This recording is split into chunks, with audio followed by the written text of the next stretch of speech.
देश भर में नीट पेपर लीक और परीक्षा प्रणाली की पारदर्शिता को लेकर उठे सवालों के बीच एनटीए यानी नेशनल टेस्टिंग एजेंसी ने अब तक की सबसे बड़ी प्रशासनिक कार्रवाई की है।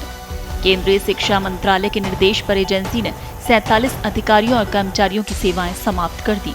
सरकार का कहना है कि परीक्षा व्यवस्था में किसी भी तरह की लापरवाही, भ्रष्टाचार या गड़बड़ी को बर्दाश्त नहीं किया जाएगा और दोषियों के खिलाफ सख्त कार्रवाई जारी रहेगी। सूत्रों के अनुसार ये कार्रवाई केवल बर्खास्तगी तक सीमित नहीं रहेगी। जिन अधिकारियों की भूमिका पेपर लीक या अन्य अनियमितताओं में संदिग्ध पाई जाएगी, उनके खिलाफ विभागीय जांच के साथ साथ आपराधिक मुकदमे दर्ज करने की भी तैयारी की जा रही है।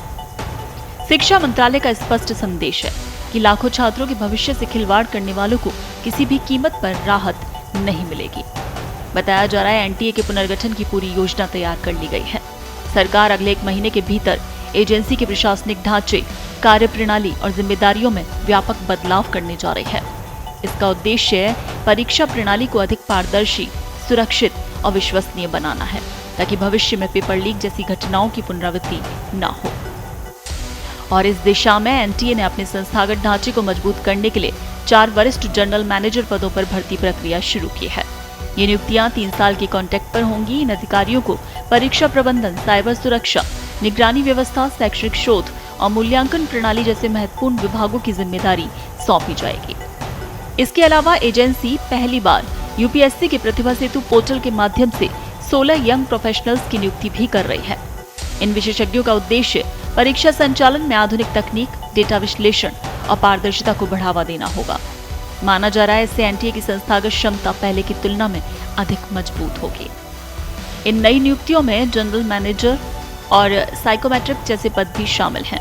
इन अधिकारियों की जिम्मेदारी प्रश्न बैंक तैयार करने, नॉर्मलाइजेशन पद्धति विकसित करने, इक्वेटिंग और कैलिब्रेशन प्रक्रियाओं को बेहतर बनाने तथा कंप्यूटर आधारित एडेप्टिव टेस्टिंग और एआई आधारित मूल्यांकन प्रणाली पर काम करने की होगी।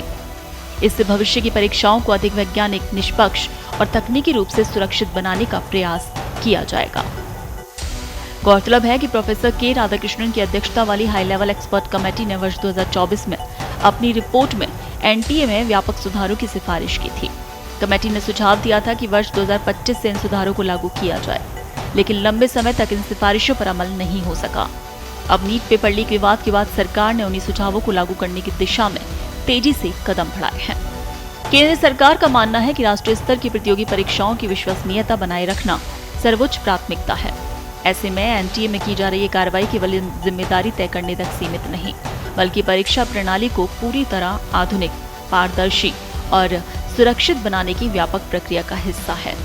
आने वाले समय में एजेंसी में और भी बड़े सुधार देखने को मिल सकते हैं, जिनका सीधा उद्देश्य छात्रों का भरोसा दोबारा कायम करना और परीक्षा प्रणाली को पूरी तरह निष्पक्ष बनाना है।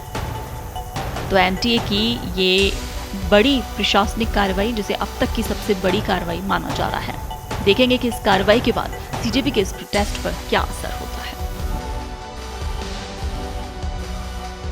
देश दुनिया की ताजा खबरें और वीडियोस के लिए अभी डाउनलोड करें पत्रिका ऐप।